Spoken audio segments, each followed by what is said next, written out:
This conference will now be recorded. Because if the note taker starts making comments, then they know we're in trouble. Exactly.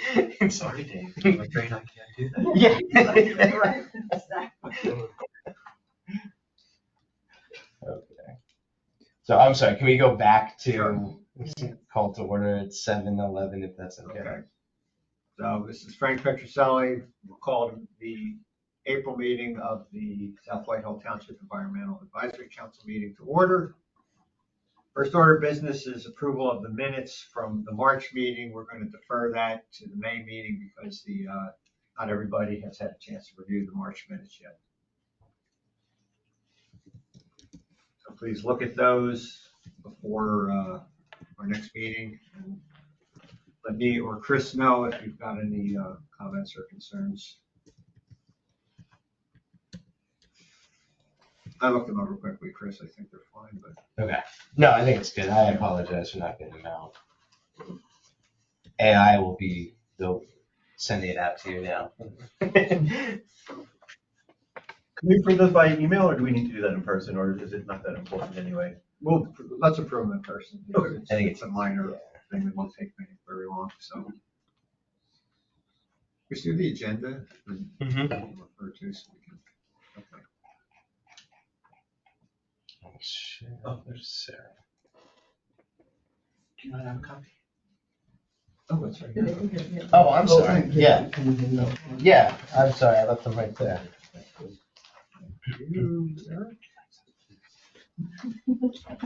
Yeah, the next item is the Lehigh Valley Regional Climate Action Plan update. Sarah, did you attend the meeting last week? I did. All right. Do you want to? I attended the meeting 2 weeks prior. As I understand it, the goal of this activity is develop a climate action plan that will make recommendations on climate actions that various jurisdictions within the Lehigh Valley can take. As was explained to me, this effort was funded by the federal government, $1 million grant to develop the plan. However, there are no funds for implementation. So I'm not sure what that means in terms of, I have a feeling, I mean, it seemed like a lot of good work had gone into the effort at the meeting I attended, which was one of the last meetings. They had a list of categories of climate actions and a number of activities within each of the categories. However, my expectation is that it's just going to end up being recommendations that townships like ours can look at and decide if they want to implement anything. Sarah, and then I don't know what was discussed at the last meeting. Well, you pretty much summed it up, Frank. That was the takeaway that I had as well.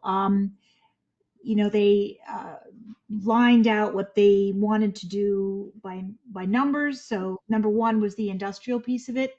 That one they want to tackle first, then transportation, and then commercial. And so the industrial piece of it is that they were, again, as you say, for each piece, looking for recommendations to new ideas that they may not have thought of themselves already. Sounds to me like they have all their plans in place. This was more of an exercise to just gain some new perspectives. And so for the industrial piece, it was really just trying to, I brought up, things that we had talked about in our meetings, potentially addressing the larger warehouses and seeing if they can somehow give back on the grid using solar panels on the roofs. And we had talked about the lights, if they can use alternate lighting after a certain time that is, more energy efficient. Transportation, they were really pushing for more of the electric car model. And there is another, Frank, you shared it. It is a seminar that's coming up. It's all about choosing places for more electric car hookups to be set up. I did meet a friend of yours, Marie, Manny Ferris. Okay, good. He's with Green Building United. Yeah. I actually sat right next to him and I said, "Oh my gosh, you must know my friend Marie." And then, and then we talked about you for a little while, but Yeah, I mean, it was a great. I mean, as you say, Frank, they're all doing really great work, um, and it was just nice to be at the table for it, and see everything that they're doing, and and see the revitalization. Actually, on a side note, see the revitalization of what they're doing down there by the riverfront is pretty neat as well. So, I think this is the last meeting of these series of meetings that they're having. So now it's sort of like left up to them, and they're gonna go with it from here. So that is about all I have to report from that meeting. I hope that was. Yes, I think we should probably take an action item to review the plan once it's issued, right? And see if there's anything that we want to pursue as an environmental advisory council as recommendations we might want to make. Sarah, I had a quick question, and probably Frank can answer as well. Was this like a round table discussions? And then what each table talked about was then ideas that the LVPC was looking for? How did this work exactly? Do you want me to answer that, Frank, or did You you can want? go first. I have some thoughts too, but go ahead. I think they already had all their preconceived ideas and what they wanted to have. There wasn't really too much open discussion for new ideas or personal agendas or personal ideas. Whereas it was still a very positive, great environment. I don't think, based on the time limits that they had, that they really had wiggle room for any deviation off of their own agenda. Yeah, so the workshop that I attended was, there were, I think, 7 categories of climate actions. There was a list of ideas within each of those categories, and then we were asked to comment on basically how those ideas might be implemented, or any issues that might occur in implementing them. And we weren't asked to add new ideas at that point. So we were coming in at the tail end. This had been a whole series of workshops. Right.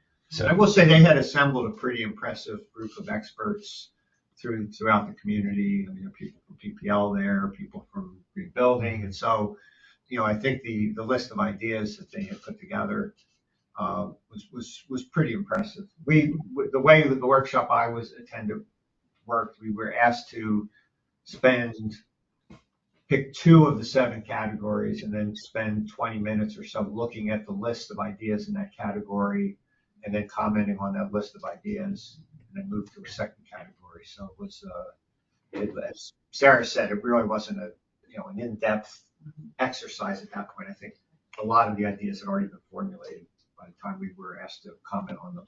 Okay, so they took note of all of your comments. I mean, those are relevant to what they're doing. I was just curious. And usually I've seen other things at the LVPC and stuff. I was just curious. Well, in working backwards, so Sarah attended what sounds like it's the last one. You were at the one previous. I think there was one right before you were at that one, and then the one before that was the one that Allie and I attended. That one was a lot more open to comments and revisions. So they had more suggested recommendations for those 7 categories or however many it was. Mm-hmm. And it was the goal of that workshop to whittle down those recommendations and add in other recommendations for those sectors. Mm-hmm. So it sounds like they kind of started to funnel everything down and see it at the tail. I think one really interesting outcome of this exercise will be they did a greenhouse gas inventory for the Lehigh Valley and the different sectors. And so I think that those data, I think, will be very revealing to look at and see where the priorities are in terms of where the greatest number, the greatest amount of emissions are. So I think sharing those data along with the recommendations will be very insightful.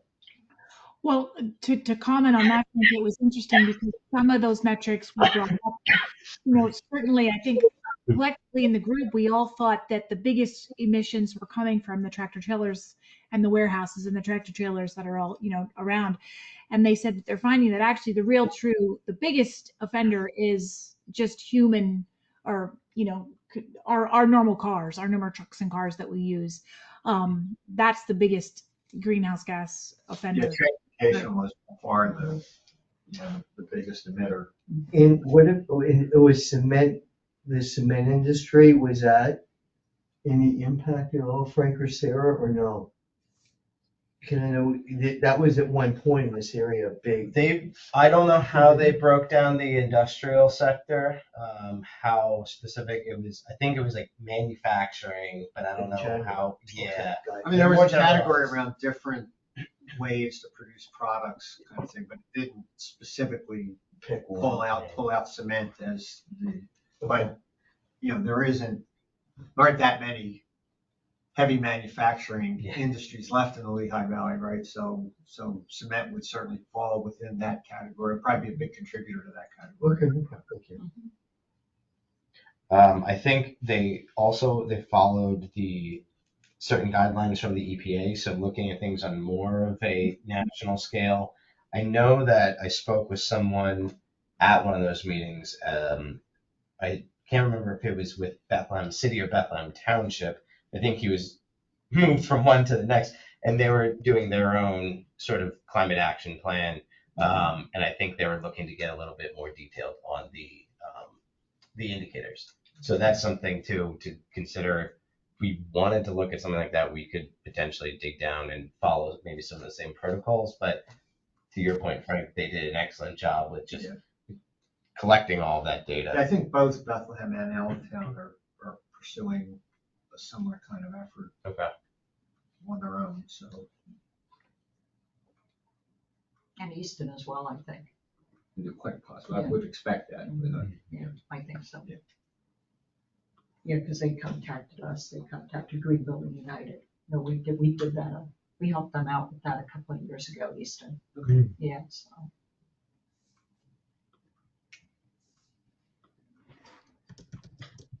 All right, so that's just, I think something we'll look for the results of that study and probably look to review them whenever they're available.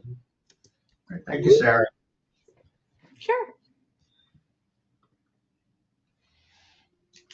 All right, next is the open space projects update. Chris, you want to? Yeah, I ran through kind of the Gantt chart last time and did a deeper dive on all the different projects that are related to open space. But I wanted to just highlight a couple of things that have really been occupying my time. The first, not really a big project, but I just wanted to mention that we will be submitting the landscapes plan for potential Pennsylvania American Planning Association awards. So that conference is in October in Harrisburg. They usually look for either it would be in the plan category of just an excellent plan or a creative approach to a plan. So we felt that the approach of having the different types of resources and how they're integrated and how we're addressing those together, but also having hopefully some similar results might be something that would justify potentially an award at the planning conference. So we'll be submitting that and we'll know more probably by the end of summer. The Jordan Valley Preservation Overlay, I wanted to talk a little bit about this. We talked about it last time. This has been really the big push of a lot of our time and focus. So following the landscapes plan and even following the comprehensive plan, we talked about zoning updates. The approach here is to develop what's called an overlay district, and then that's going to be an option for developers in certain locations to consider a type of use or a type of development or some regulations that are applied to just that specific use to hopefully benefit with more open space allowed or more open space required, I should say. The overlay is being developed with a number of different recommendations. We'll be developing a new overlay district that covers pretty much the northern third of the township. Everything pretty much north of the Huckleberry Ridge. We haven't nailed down the final boundary yet, but we have it pretty clear. Just a matter of if we're following road boundaries for that, but it'll be across the entire township, east to west and just north of the Huckleberry Ridge. We'll be updating sections of the subdivision and land development ordinance that specifies how plans can be submitted underneath that overlay. We'll be developing very specific regulations for the overlay itself. We talked about introducing 3 new development types: planned industrial, which is planning for more open space and consolidated industrial use in the current industrial zone, which is in like the northeast part of the township. And then village residential, which is more clustered development than we see right now, with the idea of being able to put the units allowed for a property in a tighter location, allowing for more open space. And then what we're calling crossroads villages, which is kind of akin to, we have villages like Goothsville, Mechanicsville, some of these older villages that have a commercial component developed over time with residential, kind of those locally serving commercial areas with a lot of history to them and a lot of connection to kind of the culture of the Jordan Valley. So that's going to be another development type here that will maybe be able to see a little bit more mixed uses and so forth. And then the final component is we'll be updating the actual use schedules in the zoning ordinance so that some of the concepts that we're introducing for the Jordan Valley can certainly be exercised through that optional Jordan Valley overlay. But we can kind of start to set things up so that if there are uses, especially we've talked a lot about the open space uses, the 9 categories of open space. We're putting those into this overlay as our first step, but we'll be introducing those into the rest of the zoning ordinance. So outside of the Jordan Valley option, we'll be able to recognize those open spaces throughout the township so that when we receive land developments, we'll actually be able to provide feedback on those categories of open space that we've developed with a little bit more codified guidelines and regulations. So Chris, a couple questions come to mind. When you say we, who are we in terms Good of question. So developing this overlay? right now, Dave Manhart and I from the Community Development Department are kind of the main ones working on the ordinance. We have assistance from Michael Baker International through their planning team, who's helped us kind of develop the main chunk of the ordinance content based on, they helped us with the comp plan and the landscapes plan, so they're very familiar with the concepts we're trying to get across. They helped us as well with some of the graphics that we're incorporating into this. We have a landscape architect, planner, consultant working on design guidelines. So as part of this optional overlay, it allows us to require more specific design guidelines for the types of development, architectural standards, and so forth like that. So he's developing a graphical guide that will be used when we see one of these developments come in, say Crossroads Village. It'll have things laid out so that it is reflective of the Jordan Valley instead of, say, a new age, a very modern looking development. It has architectural standards that talk about similar types of facades and uses of materials that reflect some of the historic areas. We're also working with, we have our own internal director of legal affairs, Jennifer Aldifer, who handles sort of all of our ordinance review and everything from a legal perspective. But we also have outside legal assistants who, someone who's an expert in conservation-related land use development, who has worked on a number of conservation-related ordinances before. He's literally written the book on several zoning updates that have been used frequently in Pennsylvania.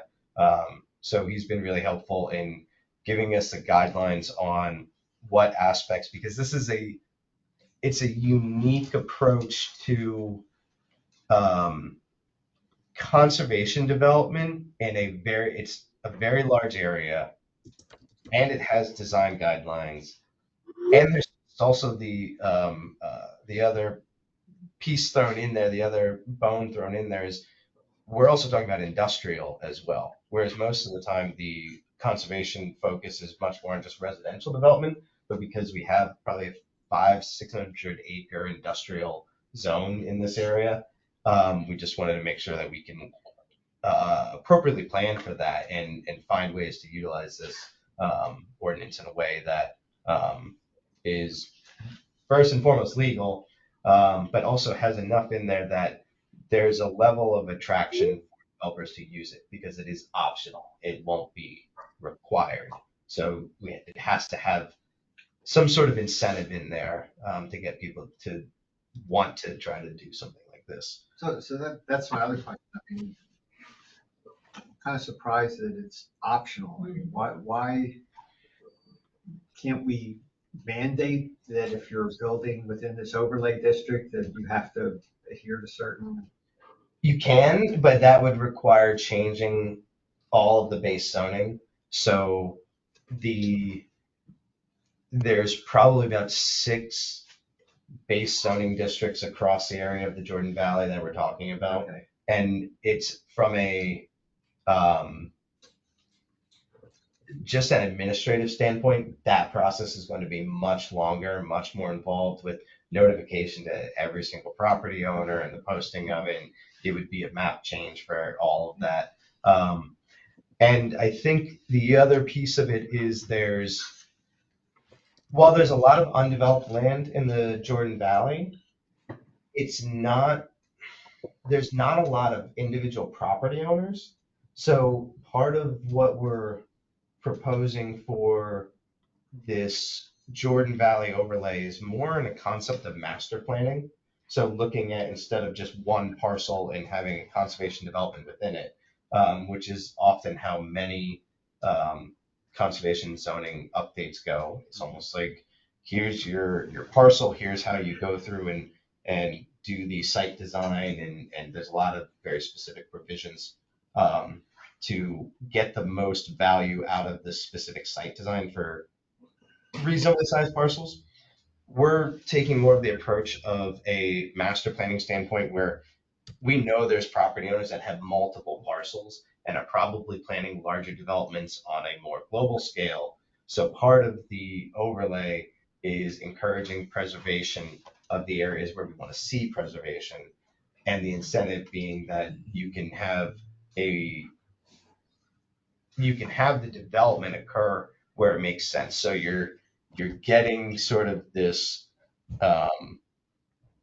opportunity to encourage these larger landowners to plan more instead of piecemealing individual developments in, which I think helps in our efforts of trying to move forward on preservation more quickly instead of waiting things out. Because often what happens is you see a property go, it doesn't get developed, it gets sold, it doesn't go, it gets sold, and then eventually you get something in just from a developer out of nowhere. Whereas I think we have a little bit more interest in having some of the landowners that still hold a lot of property in this area to consider more of that long-term planning of how can I work with all But this stuff. how do you incentivize that thinking if it's optional? Right? So the clustering is an incentive in itself, because the density is actually something that, from a developer's perspective,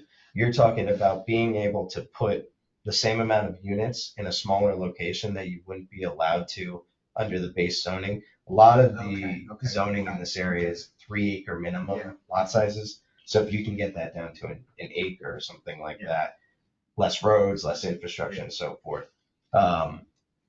we are looking at potentially new introducing uses that aren't necessarily available there. Like I mentioned, the Crossroads Village has a commercial aspect. So in certain locations, you can't have commercial, or the commercial is very, very limited to what you can. But by looking at it in more of that mixed use type of development, there's a potential there for commercial. It won't be very attractive to a small property owner. And we are having a minimum size to, I think we're floating around 25 acres minimum, maybe even 50 acres minimum, in order to have this as an option. But it makes more financial sense on a larger scale. But that's also where the way that we're building in the requirements, there's a lot more we can get out of that larger scale as far as additional open space that probably we would never have. It's great. It's a fine needle to thread. Right. So That makes sense. we're right, by the end of this week, we'll have a draft out for legal review, and then we'll start to put it out to the Board of Commissioners, and we hope to have this. And so once I have that draft, I'll get it out to you guys to look through. What percentage of the township area is covered by the overlay? I mean, is it pretty significant or? Yeah, you know what? I don't have a great map of it. And that's something on my to-do list, is to update the map that we have.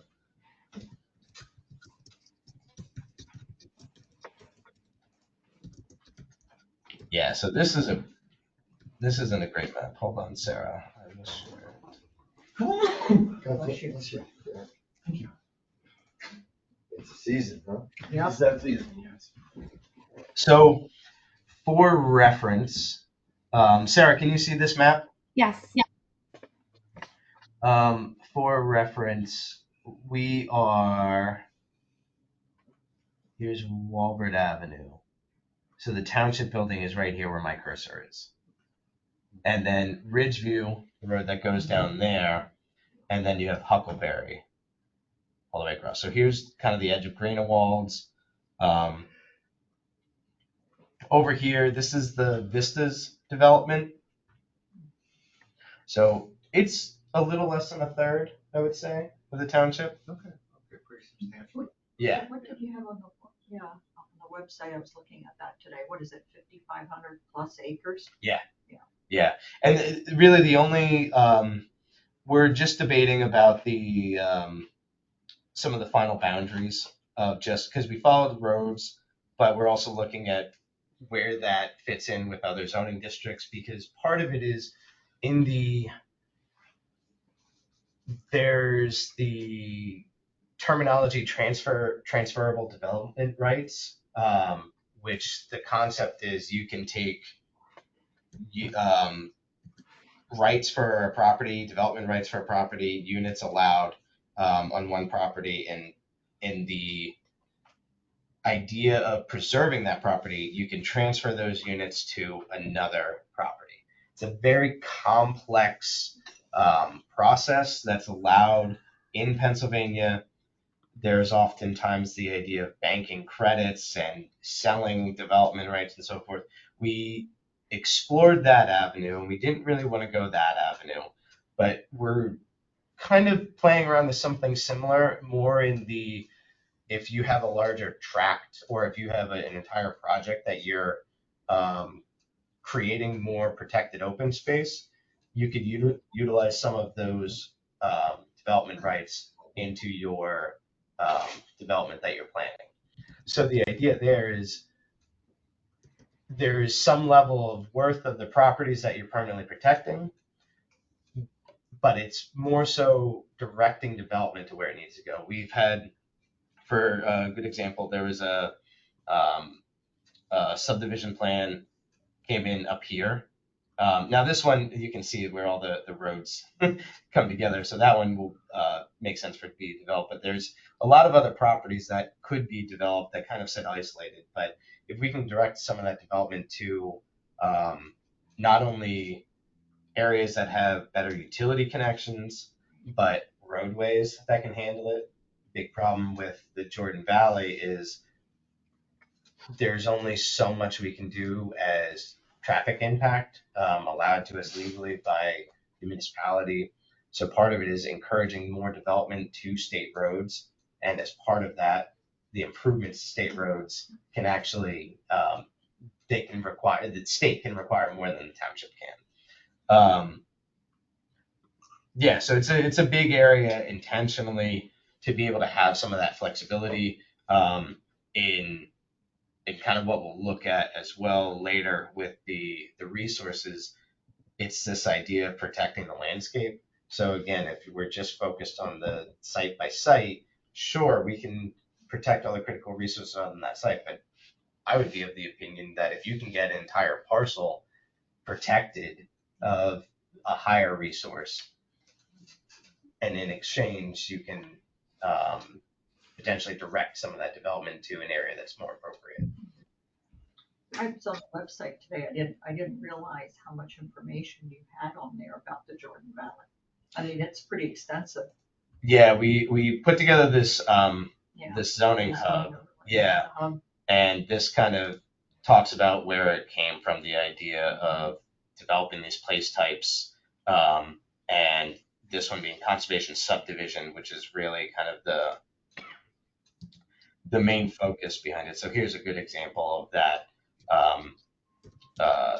With this being kind of the existing tract, and under conventional zoning, you can have all this development eaten up. Yes, certainly you have, the residential units only in a certain location, but with all of the grading and these become private properties and so forth, these become more larger lots, most likely with just a lot of turf grass and Right. things like that. Right. The idea of clustering them together preserves all of this in its natural habitat. The trade-off is smaller lots, but usually kind of the exchange here is these lots aren't typically allowed in the northern part of the township because of Right. it Smaller. being a more rural area, and there's no guarantee. If you had this density without having the open space requirement, you could just have this continued sort of development, another hook around here and so forth. We talk about the open space types that we've gone through in the transect, and these new development types, the village residential, village mixed use, the crossroads village, and the planned industrial. And those are kind of more spelled out here. So yeah, that's great. I guess with the clustering, how do you handle sewage and water access? I mean, because my understanding is a lot of the zoning requirements are around septic Yeah. and So the as far as the minimum lot size. taking it down to an acre, allowing an acre gives a lot more from going from like 3 acre minimum to an acre minimum, allows more density, but still usually within that kind of threshold of being able to get septic. Okay. The other piece of it is there are connection points that you could get sewer, and that's where kind of that directing of being able to take some of these properties that you can't get sewer, instead of having these sprawl large lot developments, adding 5 more units to an area that is more reflective of, Greenewalds is a great example. Greenewalds is a very dense, tight neighborhood. Yeah. An expansion of Greenewalds, 10 more units added outside of Greenewalds is very reflective of that density. Whereas, adding 5 units up in the area, like along Warfield Road, that's a much bigger impact. So that's where that density transfer comes in. Right. The other thing that we're experimenting with, which we haven't had a ton of luck yet, but it's not necessarily on us as the township to have specified, it's more on the developer if they can make it work, is the idea of shared drain fields for septic. So if part of the requirement here is civic open space for the development, and if some of that civic open space, which would cover your utility area, can be a shared drain field, Okay. you might be able to get creative with lot sizes that you can have smaller lots around. So, and I know we could debate this or have multiple questions, but I Yeah. don't want to prolong it, but I'm just curious. This is, I would love questions on this Okay. and feedback on this, because this is like Okay. top of the, yeah. All right, great. I just read, I think it was in the Parkland Press, about the subdivision being proposed is in Press and Mock Chunk. But now, wait, that's gonna be North Whitehall. North Whitehall. Yes. But what's very interesting, if it's the proposed piece, I'm thinking it is, they're proposing townhouses. And I'm like, townhouses there is such a goofy idea. Mhm. And, that there's a promotion of density, and we need housing, and I get it. But to go down Mock Chunk Road toward Ironton and see townhouses sitting there is like, that is the oddest thing. It's like, we got farm field here, now we got these townhouses, and what are they gonna look like? Yes. And how many are they gonna put in there? Which way are the decks gonna face? And we know what happens there, and I've seen it often. They don't have enough storage or whatever, so then the backside is, people need a place to put trash cans and all kinds of stuff. So it gives a bad impression to people locally when they see something like that. Because again, here we are, we're talking about, we're gonna cluster, it has to be beautiful. It has to look good. And that's why respectful of having the it as an area. option gives, instead of the required zoning, gives us the ability to have design guidelines Yep. tied to it. And you're absolutely right. Without having those design guidelines, you could have any type of development there. And it could be such a drastic change. Oh, yeah. And that's where having this as an option gives it a little bit more, it's almost like you're entering into a contract with the township that allows you to look more holistically instead of just following the bare minimum land development requirements. And yeah, especially having the graphical guide that we're creating that shows, yeah, that's having the architect we're working with is great, and he's talked about that of we've gone back and forth on alleys. Some people like alleys, some people don't Yeah. like alleys, but that's exactly, trash collection and so Right. forth, and utilizing alleys as these areas that are hidden from the viewpoint from the public, that can kind of handle all of the business side of Right, things. right. But I mean, I don't expect this to be welcomed with open arms from every single Right. person. Right. We do have a comment box here that I encourage people to put in, and we've had a few of them and I've responded. But usually, what happens is, unfortunately, with the planning end of things, and we see it all the time, no one's really going to pay attention until it's a development that is across the street from their house, and then they'll come out when it's too late. And yeah, that's part of it. Well, I know when they were talking about Ridge Farms, and that was such a huge debate. And I remember one day, I don't know this developer, I'm not quite sure who it was, but he was telling how they were going to be putting things up there, on on that development, the townhomes here, single homes here, blah blah blah, this and that. And he goes, and in the middle, we're gonna put a fountain. I don't think anyone was right. I mean, that didn't do anything for anybody, not that I could see anyway. Yeah, so I like this idea of how do we respect the area, and I've read about that on the websites there on these web pages, and I think that's really important because I heard so much about it. That's where this having the open space. So part of the process that we're laying out is the open space requirements are going to be met first. That's really the first thing that we want to see through this, because it's the idea of preserving the Jordan Valley. That's the intent of this overlay. Ridge Farms was a little bit different intent. Like open space is a big piece of it, but it was more of the neighborhood design. That was kind of the intent of that. That's why it's so intense and clustered around. So this is more on the, and that's these kind of development types. And we've Yeah. kind of provided some examples. Yeah, so that the idea of this conservation open space, large amounts of conservation open space surrounding the development. Within the development area, there'll be a requirement for civic open space, which could be something from a park to a more passive area to even, we played around coming from the landscapes plan, the idea of market farms. Right, for garden. Yeah, gardens and so forth. Yeah. Absolutely. Yeah, so. No, I hear what you're saying. And to be fair, for that particular project, it's on the other side of Huckleberry Bush. Yeah. There's commercial there. Yeah. There's all kinds of things going on already. Yeah. To be fair, but I just thought it was rather humorous, it didn't impress anyone, so. We don't want to hear, people are not gonna want to hear that there's. Oftentimes the open space or like a recreational component, and I've sat in meetings in my career, the developer comes in and says, and we're gonna throw you this and we're gonna build that. It's always the last thing at the end, which they would have easily done anyway. People aren't impressed, and then they get mad, and then we have those kinds of meetings, and on it goes, Yeah. absolutely.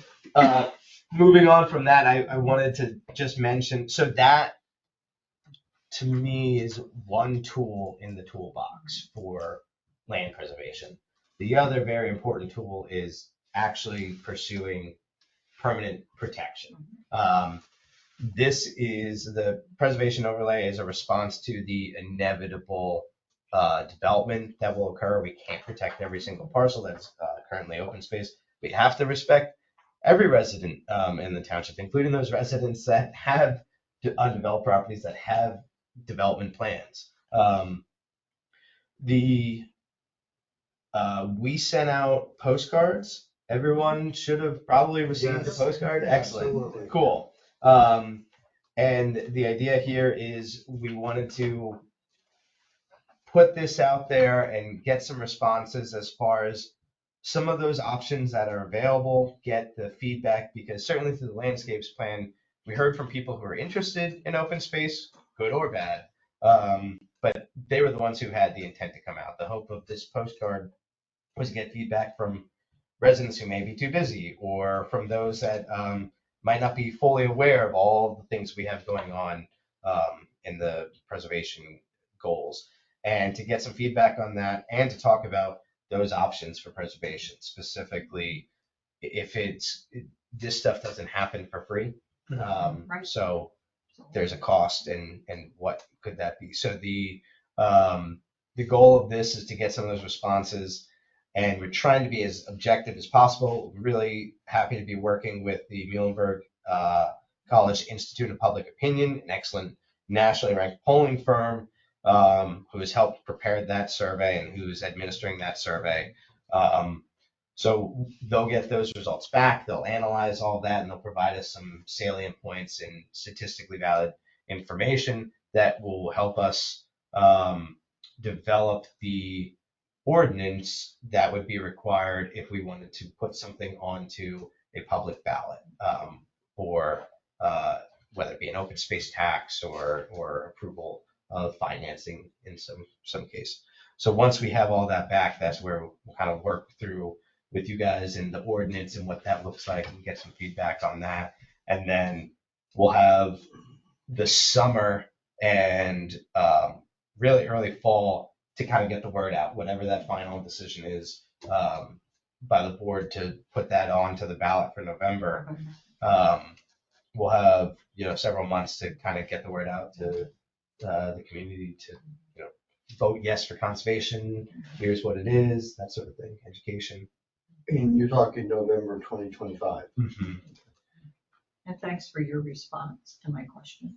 Yeah, I'm trying to keep it arm's length with, I've had a couple of phone calls about it, and my response to people has been, the survey is what it is. I don't want to influence good or bad, because that's the thing. Once someone gets in and we're trying to take that first objective look of what do people want, then once we get everything nailed down to here's the specifics of what the township is willing to do, absolutely promote that as much as we can and encourage people to come out and vote for it, answer any questions they might have of, I don't understand what this is or what this money goes towards or anything like that.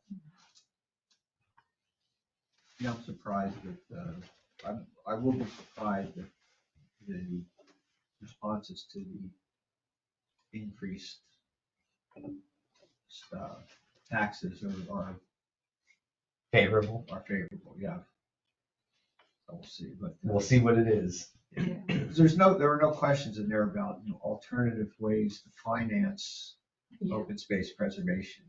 It's like, basically a bunch of questions about how important is this? And then, a bunch of questions about how much you're willing to Yeah. pay more to Mhm. do this, right? There weren't any questions around there about, rebalancing priorities to, which might be another approach, depending on the kind of feedback you get on the But that's, taxation question. yeah, because we wanted to keep it very focused to, I think this is in pursuit of that particular mechanism. Right, yeah. And if this isn't gonna fly at all, then we have to kind of explore those other ones. And that's what we tried to lay out at the end of the landscapes plan of, there's different options, there's different tools, and I think the board is comfortable pursuing this option, because when we worked with the Trust for Public Land, we looked at a number of options, and we felt like having the voter approved referendum was certainly something that seemed palatable for the commissioners, and it's just a matter of, what those specific details are. But I'll be surprised if the results don't come back saying, yes, open space is important, but no, I don't want to pay for it. Yeah, true. Are you gonna have any type of information night? Once I think we want to get not now while the survey is going on. I think I want to get the details that say, this is what we're pursuing, this is the increase, this is what it means. Or this was the response we got, and no one is interested in us pursuing this idea, so now we're gonna have to do whatever it is we need to do in order to move forward with preservation. I think there needs to be consequences to whichever way we do it, whichever way it goes. I think people need to hear, okay, that was the vote, Yeah. And then I think with, several of the commissioners up for reelection, I don't know that they're going to get behind the tax increase, even a small one, right? So. Yeah. It means they might jeopardize their reelection prospects. Yeah. Well, some of those people who were the same ones that. It could be both ways, yeah. We should get them on the record before, make sure they choose. They were promoting. And then they'll hate us forever and disband us. They were promoting preservation. Yeah. Before they. It could be something to run on as well. It could be, but Yeah. I'm just saying, Yeah, I'm the surprised survey. if any of the commissioners come out, who are running for reelection, come out and say, yes, I support this. I hope I'm wrong, but. Yeah. We'll see in a couple of weeks, and I think probably at our next meeting, maybe we do a little deeper dive on, okay, what do we do as far as outreach now and so forth. Because I think the survey did a good job of pointing out that we're not talking about a life-altering tax increase here, right? Yeah. I mean, so, if everybody's willing to contribute just a little bit. Right. It can make a big difference. And I thought it was very interesting how the numbers, how much are you willing to contribute per month? Yeah. And having those different options. I mean, then, people can, at least I was doing the math. Yeah. Oh, okay. Yeah. All right. A lot of times that's, especially with tax increases, it's putting things into perspective. Because you see the percentage or something like that. When you break down, it's like, oh, this is a few dollars a month for something. I might notice it, I might not notice it. And there's the converse of it. Could be, oh, well, this is, something, this is really going to affect me. But I think that's also an important question. I think that'll be critical to our outreach as well, once that's nailed down, to give people those sort of comparison points of, and we've talked about that before. Yeah. Do you want open space at the cost of this or something like that? There's no, I didn't see a date anywhere, Chris. No, When we do wanted you to want it see, I wasn't sure how long it would take with the mail. being as long as it takes now, having to route to Harrisburg, we started to see results come in. So we haven't set the final date yet because I think we have kind of an internal date of when we want to start to get the results in order to, we have to get the ordinance prepared very soon.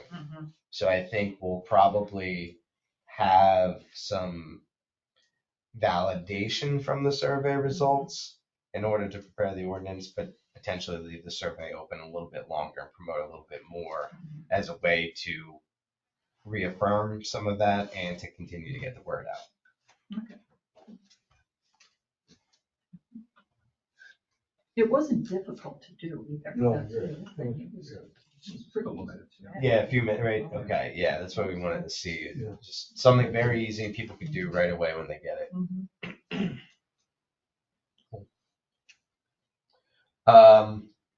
The official map, what we talked about last month, and I have copies here, was to pretty much just throw everything on there as the same weight. Right. So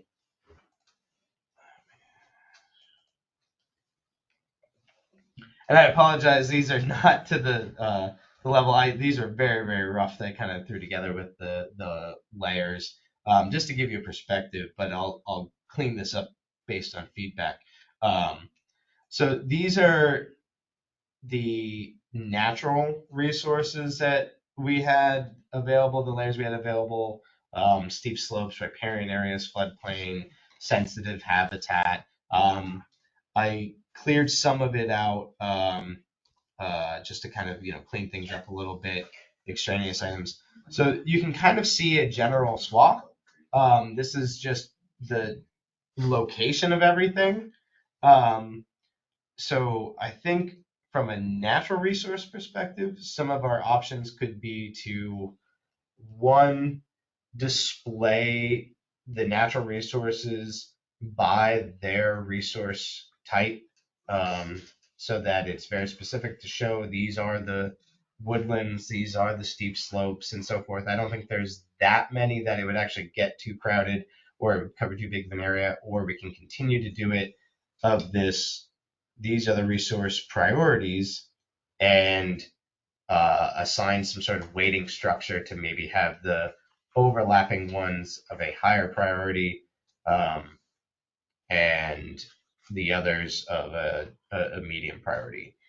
I don't know, kind of first. Oh, I'm sorry, Sarah, I'm not sharing.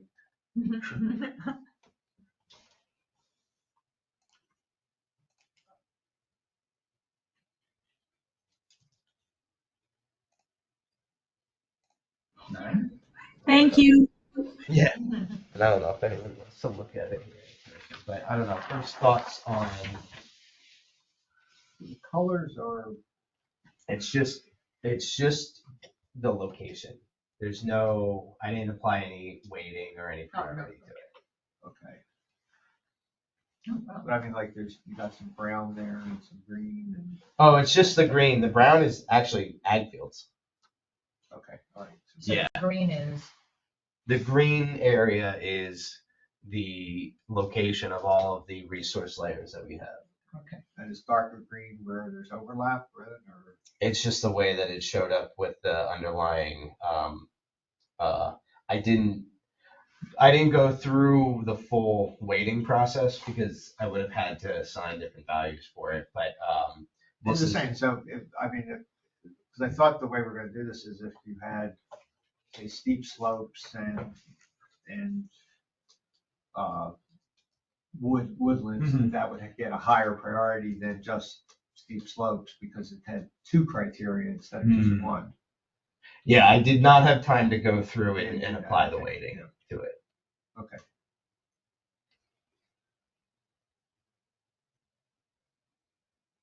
Well, that's interesting. So farmland of statewide importance, does that mean the state would be, has that farmland on the list as a high priority soil, that type of thing? Yeah, and then there's local importance. I would have to really talk to the either the farmland preservation folks or maybe Penn State Extension about that. I don't know specifically how, so that's usually if it's something different than the state's criteria, but what we find is unless it's some sort of, like, if we're not in a dairy producing area where there's, I don't know, maybe cows like something, or, then it's usually kind of the same. So I actually kind of took that one.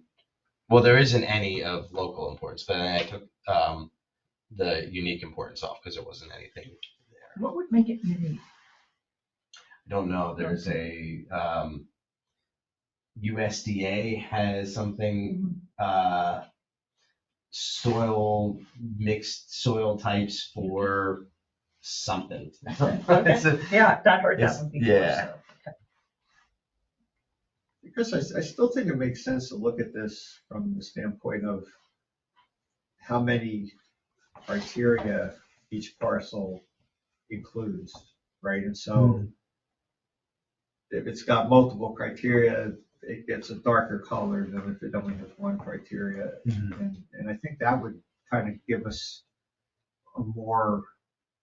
Yeah, if I'm being honest, it's just time. I have. Yeah. Because I think that's into gonna data. surface the highest Yeah. priority Mhm. areas, because I think the ones that have multiple criteria are Right. probably gonna be the ones we're gonna be most concerned about. Mhm. Yeah, I can do that and send it out. Do you think we want to go the reverse route and see which is probably more apt to be developed immediately? Like if it's a steep slope, you're not gonna build a house on it. If it's I love that idea. farm, 309, it's gonna have warehouses. So you're talking like have a development potential layer, and then that layer would have maybe a priority or something Yeah. to that. Yeah. I love that. Spending your money or whatever, your Yeah. resources on something that's probably gonna be Yeah. used instead of, in the middle of nowhere with no roads or infrastructure, while it's beautiful. Again, Yeah. as a not developer. Yeah. 'Cause this is really just the resources, and these resources are not necessarily threat. More limited to what you can put there, especially on the natural side. The ag side is much different, but And so what's this one? this is just natural resources. Not just natural. Okay. Yeah, woodlands, steep slopes, riparian areas, wetlands, and sensitive habitats, Okay. which you'll see a lot of this over here. Oh, actually, that should be green. I think I accidentally left the layer on. And that's the ag one up here. Yeah, and the ag is mostly soils and then the protected farms. We talked about doing kind of what Derek's talking about with the potential. And then we also talked about access. So the access is both a threat and an advantage from a farmer's perspective. The access to a large tract of farmland, I would say, is definitely a benefit from a protection standpoint. But having that road access also opens up more of that threat. Is this Manito up here? Mm-hmm. That's what I thought. What's the- Let's take a step back and say, what's the purpose of having this map?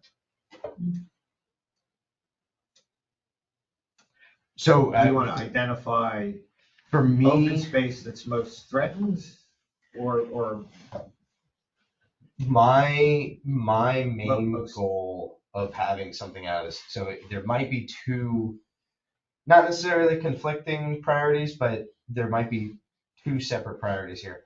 One of the priorities, I would like to update the township's official map that demonstrates very clearly depicted on a map when a land development comes in, an area that requires either you cannot develop on this because of these reasons, or it allows further review from the developer, taking it to this board and saying, there's a natural resource on it. we want you to review it and comment on how your development is not going to degrade those natural resources. So does this map accomplish that? Or, I mean, because we've identified all the natural resource parcels within the township. It could. I mean, that's so it's. And then when we get a specific development, then we could look at, Site specific. site-specific criteria that make it, a natural resource area, and then decide, is it something we want to protect or. Yeah, we have the ability with the official map to start that negotiation process. If we want to purchase a property or as part of the kind of trade-off in that with the developer to say, we want you to donate Right. this for this. So if we're reason. saying, though, that we just want to use this map as a trigger to say whether there's further review required, then this map probably does that, I think. We don't have to identify, is it a steep slope, is it a woodland, is it a wetland? Correct, yeah. And then once that trigger is Then initiated, site-specific. then you dive into details of, why is this parcel, an open space area, and what do we want to do about it? We could even. Because so, I don't think we need this map to say what type of open space is it, just that it is open space and it's something that requires further review when a development is proposed. Yeah, it's really just that listing of resources that the township, the community have determined have sensitivity to them or have some value. Right. That value should not be compromised. Right. The other thing that we could look at is, again, this would be complemented with an ordinance. And as part of that ordinance, it could be that if anything, any development submitted under here, it automatically, would come to this board, you'd review it, but we could even ask for a more in-depth site analysis from the developer. So that's something that we're playing around with the Jordan Valley Preservation Ordinance is give us, a little bit more detail than required. Typically, when you have something that's too restrictive, that's oftentimes where the developer comes in and says, well, we want a waiver from this. It's not necessary. We don't need to have, a bird study or anything like that on. But for these properties, that might be something that having that review, having a site review, actually walking the property with the developer, I think could potentially be justified. But at that point, won't it be too late? I mean, shouldn't our minimum, the bare minimum of what we're doing, should we raise the bar on that minimum of what the developers, because they're going to go to the minimum requirement. So if we raise up that minimum requirement to something, whatever it is we want it to be, ahead of time, I think if we wait for the developers at that point to do the walkthrough, it's too late. Well, so are you saying it's too late because the property's been targeted for development? Or you're saying that they're probably going to just submit as much as they can and get it, like, even if we make a recommendation? Well, I'm saying both. Okay. I think this does not necessarily, this map, and we're looking at the one on the screen, Sarah, does not give us everything as far as what we want to be targeting for the township to go after to protect. But this gives us a very clear layout of resources that should be avoided if the inevitable land development comes through. And it would give us a little bit more of a legal standing in order to not just request that of the developer, but to require it as far as some sort of either protection associated with it, avoidance, as far as if they're going to put, an access road through one of these areas that has sensitive habitat or something like that, we would say, well, no, you have to avoid that. And at the very least, mitigation. So I think a good example of that would be if we have woodlands around here, and if there's areas that we can't actually protect them because of the development, well, if they're taking woodlands away, can they plant trees somewhere else? Can they expand trees as part of the rest of the Because development? ultimately it's zoning that determines whether they can develop or not, right? I mean, that's the, I think that we need to beef up our mitigation ordinance then, you know, because I think mitigation can be really stripped down and they can get away with that. I've seen it, you know. Mhm. They're just Yeah, I've seen that, there's regulations higher than the townships that they can't get away from. Wetland mitigation is a good example of that. They can't build upon a wetland if they absolutely have to. They have to mitigate that somewhere else and create a wetland somewhere else. But I think to answer your question, Frank, it's zoning, yes, as far as what can occur there, but it's the subdivision and land development ordinance that once something is identified for development, it's following through on that Right, land yeah. development code. Yeah. And the way that the land development ordinance is written, there are some requirements, but I think this is where this would also fit in with that. So when I review a land development, I review it against the official map, and then I make a comment on how if there's anything on the official map that should be addressed. And the same thing with, when you guys will eventually get land developments to review, potentially be any project that touches one of these, resources from the official map. And that gives the clear standing for this board to make comments on it, and to request things from it.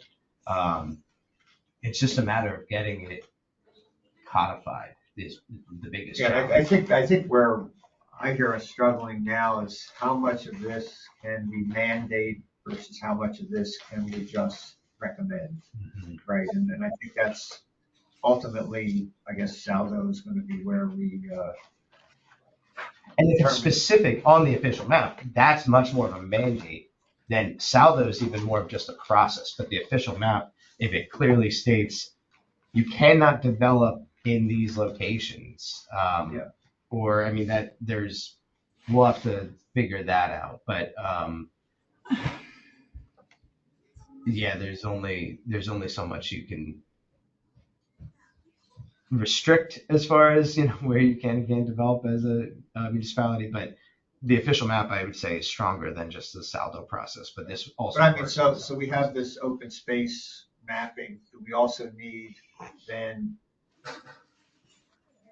a subset of that open space where we're going to say it can't be developed? I mean, is that possible that we mandate that there's certain areas of open space that can't be developed, or is that going too far?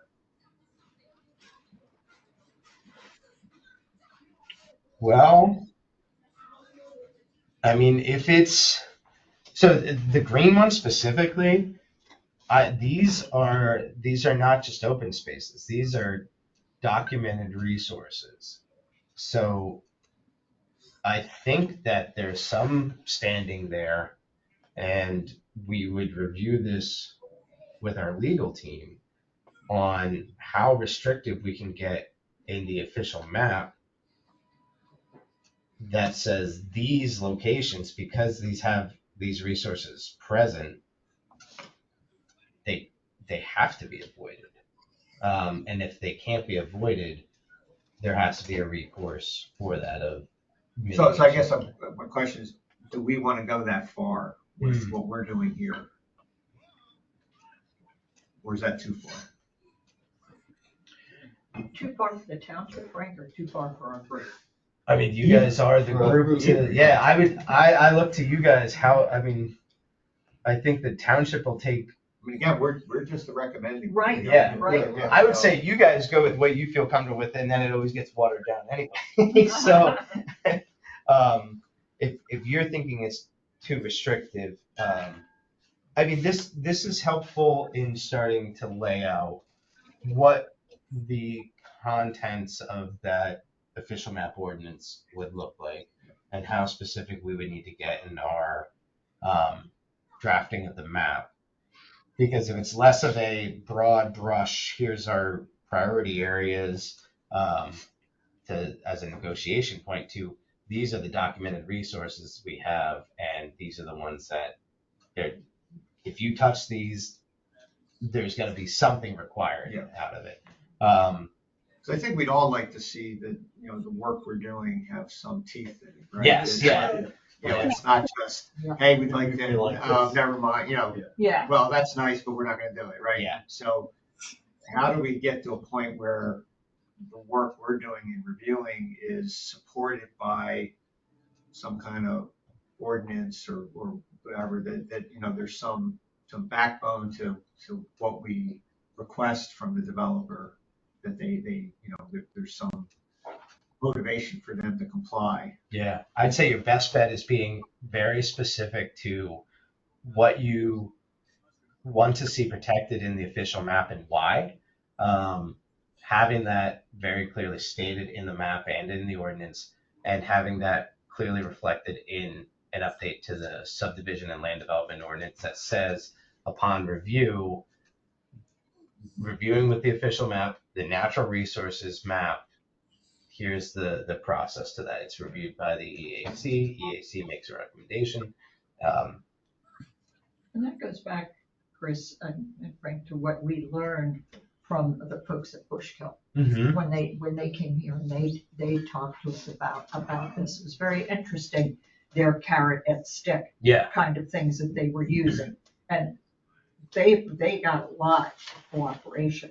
So that's what I learned from the previous talk as well. So there's when we say teeth, I think it's also, how do I put this? We need to be thinking, it's not just, no, you can't do it, but it's, if you don't do it, here's kind of what is expected. Yeah, or, well, you say you want to do this. Well, here's where we have the problem. And it's going to create a problem for a while, whatever, blah, blah, blah. But if you put this, and this is just a rough example, but if you put this buffer of trees and native plants all along here and do that and agree to it, then maybe we got something to talk about. Yeah. You see what maybe it goes down into those kinds of details, because that's what I learned from those guys.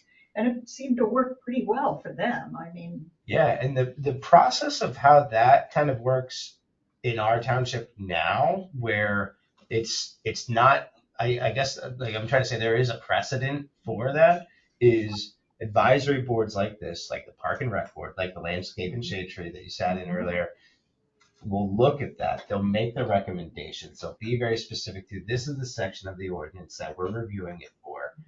We're seeing it's not really up to snuff, but we're recommending this. Then that goes back to the developer. Then that gets reviewed at the Planning Commission. The developer then goes to the Planning Commission. Planning Commission calls them out on it and says, we have this review here from the EAC that says you're in a natural area. They're asking for this and that. Are you complying with that? If you're not complying with that, what's your reason for it? Can you do this? If you do this, then the Planning Commission will recommend it as a condition of the property. And then it gets ironed out in the legal resolution and the conditions agreed to by the developer. So it's taking, there's a very good process for this group to have some of that reviewing and recommending suggestions that then gets ironed out. And I think the easiest way that I have seen to do that is to have the very clear criteria to point to first. That says, it's not, let's look at your land development plan and like, oh, well, what's this over here? Well, that might be of interest to us. We know the areas that are of interest to us. and we know what we expect out of those. If you can't meet those, then we'll talk about what the options are around that. Yeah. So I definitely think there's something here with the listing of just the resources. What I'll do is we should start looking at model ordinances that talk about things like riparian areas and steep slopes and so forth.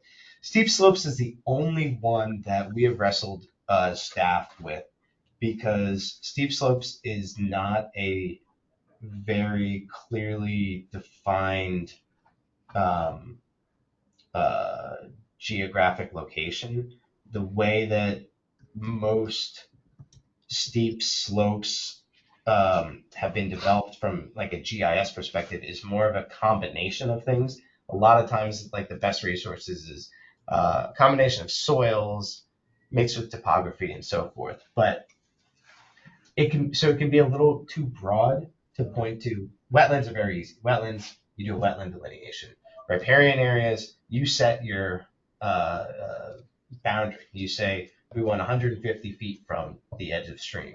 Woodlands, set the criteria to say, these amount of trees are considered a woodland. Mature trees are considered woodland. The habitat stuff is developed by other outside agencies. So we have good sensitive habitat areas that are well demarcated that we can point to. Steep slopes is the one that's a little iffy, and I think Derek pointed out that the soil maps should have. I mean, aren't there the soil maps usually there's like a steeper slope soil type? Yes. So it's all based on soils, and I mean, I would guess that it's a broader area than actually where the steepest slope is, because what it's talking about is it's that the makeup of the soils that could provide a lot more issues from an erosion standpoint if developed, because it's that the chemical makeup of the soils plus the topography there.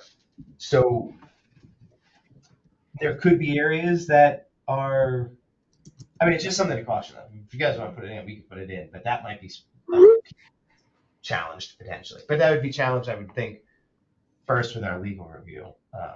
We have steep slopes on our official map now. But we It's don't one of those things. It's established by another body, and to be that again, not a lawyer, but like it should be easier to use that as a reference. It's it's not discriminatory. Mm-hmm. It's this is USDA soil maps. Yeah. Anything over 20% slope, we're gonna have to check and see. Would be have different restrictions on. Yep, we can try it all. And how does the noise we're getting from the federal side of things going to interfere with what we want to do? Because I was hearing noise about, wetlands, we don't care about wetlands anymore. I mean, seriously, we're going to do all this work. Yeah. What? I think that so there's always different levels, and from a land development perspective, the level of compliance is actually the strictest at the municipal level. So you have more power as a municipality to dictate land development criteria. And I think my suggestion would be to follow what I'll call former or current, maybe soon to be former federal guidelines for wetland requirements and codify that in our ordinance. So if it's saying we acknowledge that these were mapped wetlands from the National Wetlands Inventory, well, now they're in our official map, and these are our wetland areas, and if there's anything in this location, this municipality would require a wetland delineation that meets the 3 criteria for that. That way, it's not just relying on whatever the federal government says, but it is more of a taking kind of the guidance from what they've done for so long, and it's more on this time. Now, I mean, someone else might push back on me from the township about that and say we don't really have the ability to do that. But that would be my suggestion, is to start Chris, with that. So once we've codified it in the official map, the township map, then that gives us the legal standing to And require to- something, right? And to have it specific in that ordinance that says what you're going to do about this. Because that's the problem now. We have a lot of stuff shown. We have steep slopes, we have wetlands, but we don't have any requirements associated with those. Yeah, I was gonna say, I think that's the next step for this group is that, for each of those open space types, Mm-hmm. what do we want to see from a developer? Mm-hmm. If they want to build on a steep slope, what are we going to ask them to do, Yeah. right? Yeah. And I can start to talk to our legal end and our engineer about that as well. Because now we have a map that says, okay, I want to put a development here. Okay, it's one of these green areas, so there's some sensitive areas there that I have to consider. Mhm. Then we can go to look at the parcel and say, okay, that area is wetlands. Okay, so what are we gonna, because now that developer wants to build in an area that has wetlands, what are we gonna ask them to do differently, right? So I think that's the next step, Yeah. right, is what would we want to see that developer do if they want to put a development in that area? And, and then that becomes the criteria that we use to start that discussion with the developer about what they might want to change in the plan. Yeah. And I guess, what I would ask from a legal standpoint is, could it be something as simple as it's on our map, therefore we're asking for more of that site analysis, i.e. a wetland delineation that gives us the specifics. And if it's determined a wetland, then what could we do to say we have to prohibit development from there? And what's our standing on that? Yeah. And where all of the places that needs to be codified. Yeah. not just wetlands, other protected areas. I just have a question. Are all the wetlands identified in our township? I mean, from what I've talked to, you guys remember Jason from Bushkill, the answer would be no. His answer would definitely be no. Excuse me. Only because it's the site analysis has been done over the years when something has been brought up. So we only know about what we know about. We don't know conditions that might constitute a wetland, that have maybe been developed, but or that the enough is there that constitutes it to be a development, but there hasn't been enough attention on that property for us to flag it. When whether the state or the federal government or whoever has gone out and done the initial survey work to delineate the wetlands that we know of, there's no way they can cover every single acre in the township.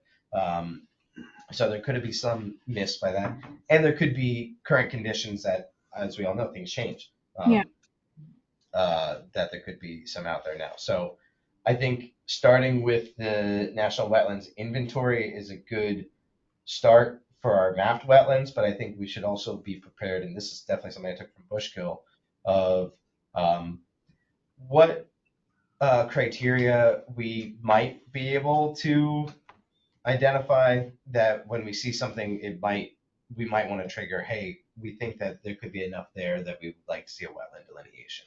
Whether that's mapped or not, that's more of just a negotiating tactic. So that would be in our best practice when we are outlining the guidelines for when a new development comes in. Maybe the first thing should be, a site walkthrough. And if we find evidence of a springhead or some kind of, potential wetland, then we go in this direction. And now we have to, these are the recommendations that we make over here. If we don't, then they can go over in this category and then follow these sort of recommendations. Is that absolutely? Yeah. Yeah, I think you said it perfectly.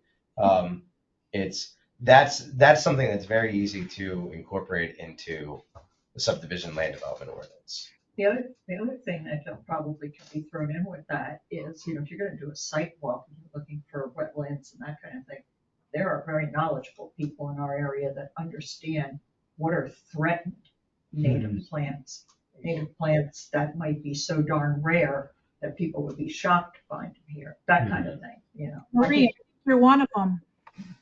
Pardon me? Yeah, you're one of them. Yeah, right, yeah, okay, all right, yeah, but you know what I'm saying, if you're gonna Yeah. do that kind of a site walk, I mean, there's people very knowledgeable about that. I Yeah. don't know that I am, but I know they've helped me tremendously, so just saying, if you're gonna do it. I'm not sure when we talked earlier about the how restrictive we should be. I'm not sure the appetite and whether that's the Board of Commissioners or the Planning Commission even, because all of these updates will have to go through the Planning Commission first as a recommendation to the board. I'm not sure how open they'll be to very restrictive requirements across the township, like site investigations of any type of development, unless it's tied to like the very sensitive natural features that we know of, or we're incorporating that into the Jordan Valley overlay because there's so much open space there that we want to see the open space first. But I don't see it as like a blanket section of the Saldo. It's a shame because we've identified that we don't know of all the natural resources out there. And then, just to make that just sort of a best practice to just check at least. I don't know. I mean, I agree. I agree. knowing some of the things that we've tried to pass, just the things that haven't moved forward, I think they would see it as invasive. I think they would see it as a limitation because there's also been the comment of land developments taking too long to get Right. approval. Oh, yeah, Right. And absolutely. being bogged down in the process for things that don't necessarily need to bog them down. So it's a balance. I have seen municipalities that have passed very, very conservation-oriented ordinances, though, that are that restrictive of everything. But again, these are in much more rural areas with known, much more sensitive natural resources that every single parcel that could be developed could have some rare plant or something like that. Yeah, I'm not saying don't develop. What I'm saying is, to be aware of those and can they be, because can they be protected in some way? Like we're protecting wetlands. They all go together. Yeah. They all, you have a wetland, chances are you might find very interesting plants around there that are supporting that ecosystem. Yeah. That's all I'm saying. Yeah. The layer that's not on here, so that this one, Sarah, if you're seeing it, this one, I left this layer on by mistake, this like green that you can't see through, this lighter green. That is it's a broad boundary, but that's the broad boundary of the Natural Heritage Inventory site. That's down here behind PPL's training facility down the road. Oh, wow. It's a very sensitive wetland area that houses a number of rare plant species and potentially terrestrial species. They only give so much information on it, and what you see here is a little bit broader than it's kind of like looking for bog turtles. They're not going to tell you, here's exactly where the bog turtles are. Right. But so that's stuff that we know about. There's also, this is kind of what they call the core habitat. So that means that's the boundary limitations of everything that they know. There's something present there along with the buffer around it. There's what they call the supporting habitat that is more, it has the potential to support whatever type of sensitive species that is, whether it be that plant or an animal if it's moving its territory or whatnot. That's a much bigger area. So that covers an area around here. There's also a really, really big one over here. that I didn't show on the map because it's just giant, and I think it's misleading. But that's something that we could have on there to say if you're within either of those pockets, a site visit might be justifiable. Put it that way, Yeah. absolutely. So that Yeah. it's not saying we know there's a present resource here and it's on the official map and you have to do this. And we're not saying blanket across the entire Right. township. Right. Every property developed needs a site visit. But you're in these supporting habitat areas, at the very least, as we're reviewing it of these types of developments, give us a site visit and we want to look for resources. I agree. Because we're losing them rapidly. It's important. Yeah. And a lot of it is just you don't know what's there because private property, people have been on it and Right. so forth. A lot of times you find these when there is a development. But so I think this is good. I will definitely do some more mapping. I apologize. I just really haven't had the time to. We are up against a lot of deadlines. But I can do some more mapping with this. I think this is a helpful conversation, especially on the natural resources side, to more so just list those resources or have them displayed as the resources that they are, and consider really digging into the ordinance and the specifics of that. From the ag piece, I'm really struggling with it's so broad. We want to protect ag. I don't know really what our teeth can be for this one. So this one we might want to think about a little bit. I can kind of poke around and maybe talk to some other municipalities. And I'm wondering if it's maybe this one maybe is creating a layer of these are really our ag priorities of it has the soil classifications that we see are of value. It has the connected tracts of land that are existing agriculture, and it has the ability to continue to be a producing workable farm because it has access and it's not all steep slopes and so forth. I think the priority here should be the larger farms. I mean, that's just, I mean, those, preserving those would seem to be, of most importance, I would think. And so, if we put some kind of size criteria on this and, maybe just look at, like you said, connected piece of land, access to roads, or whatever, I mean, so it's not the whole township. It's, it's just a subset of the most critical farms that we want to focus on preserving.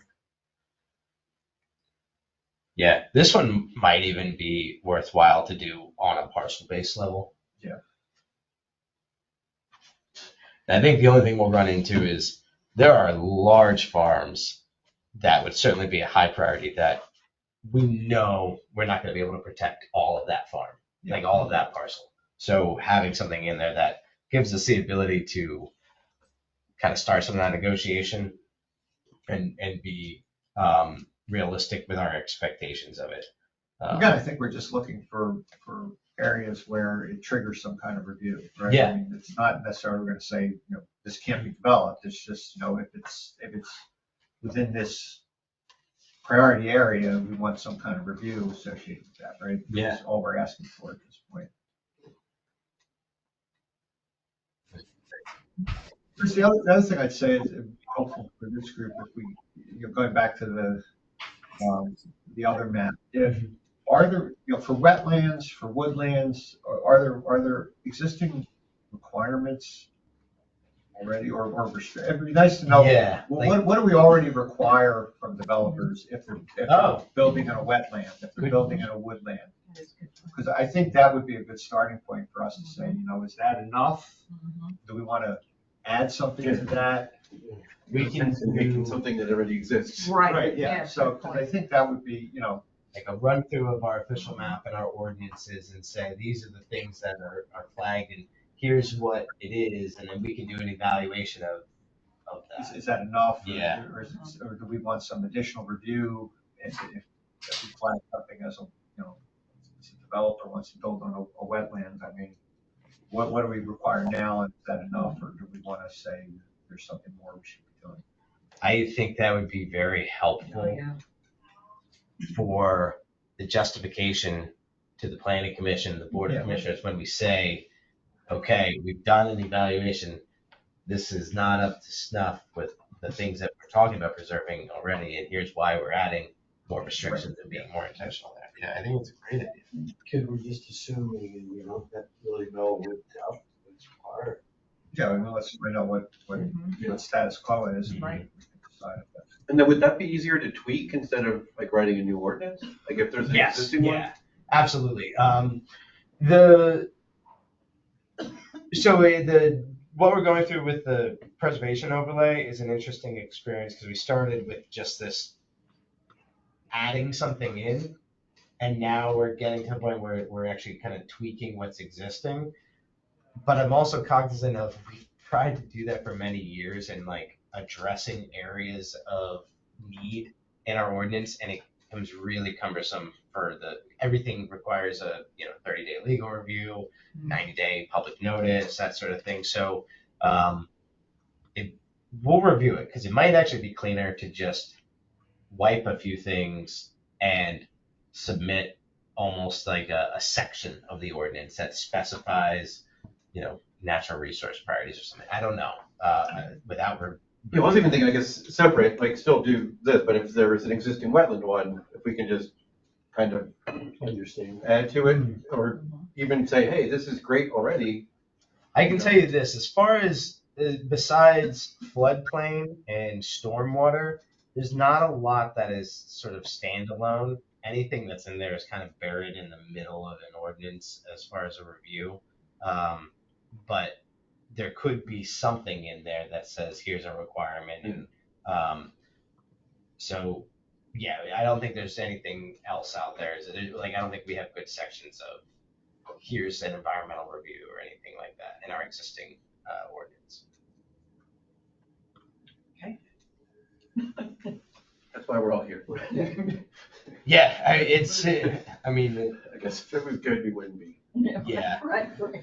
I mean, I've been struggling with even getting the open space components updated because we have that now, and it's the administrative process of getting it in there, removing the old, repealing that, adding it in, and having it finalized. So, yeah. Okay. All right, should we move on? Upcoming events. We're over time. Really quickly, just a couple of events. Envirothon is this week. Tomorrow morning. Jeez. Yeah, be there bright and early to make opening remarks. We're excited. This is, I think, their third year here at River Ridge Park, and they very much like it. I think it's growing bigger and bigger because they have the space to have the kids and multiple teams and so forth.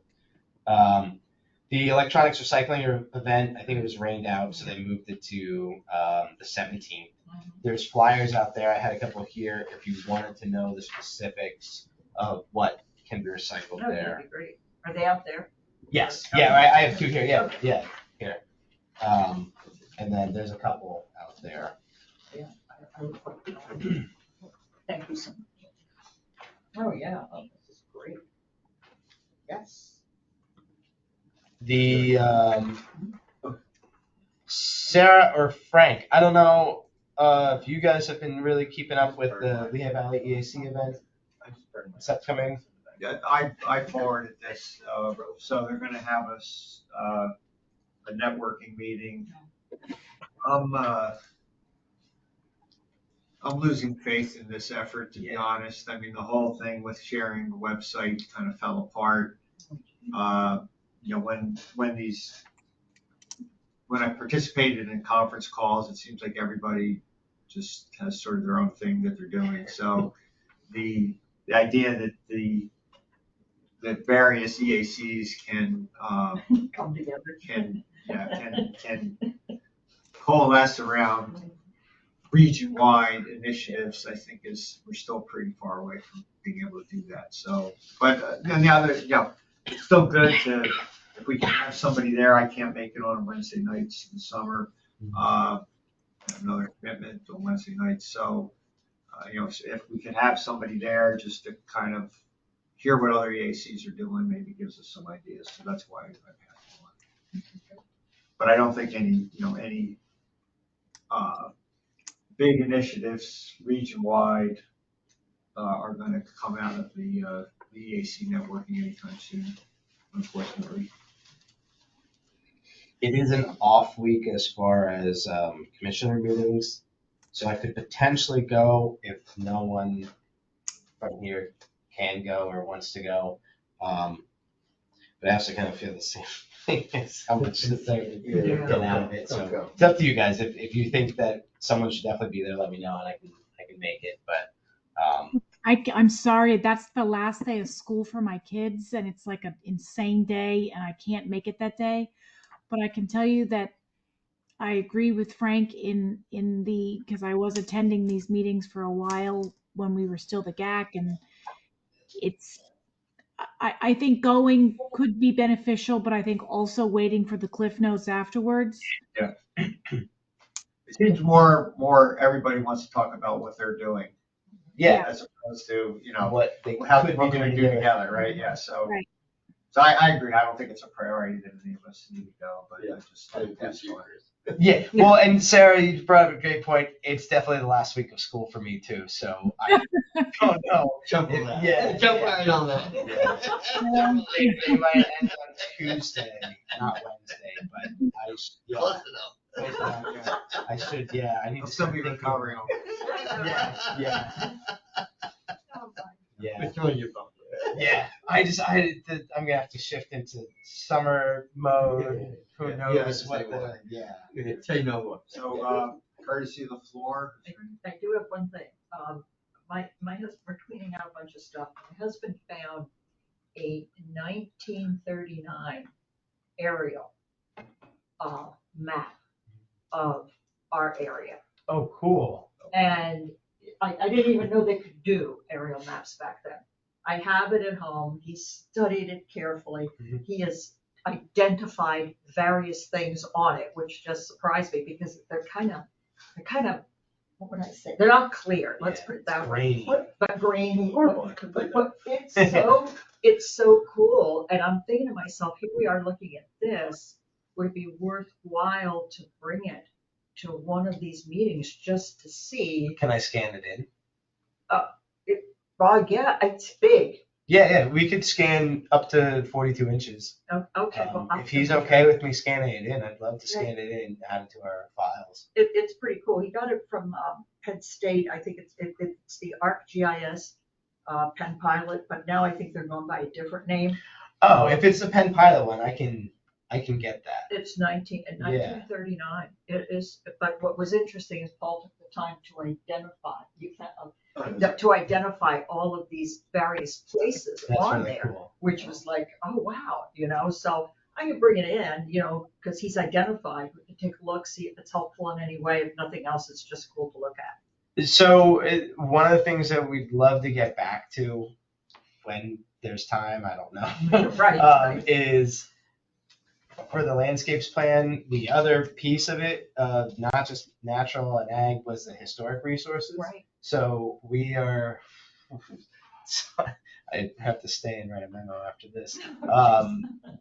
We are getting really close to having the historic resource inventory finished. And then that will kind of lay out some of the township's process for designating historic resources and so forth.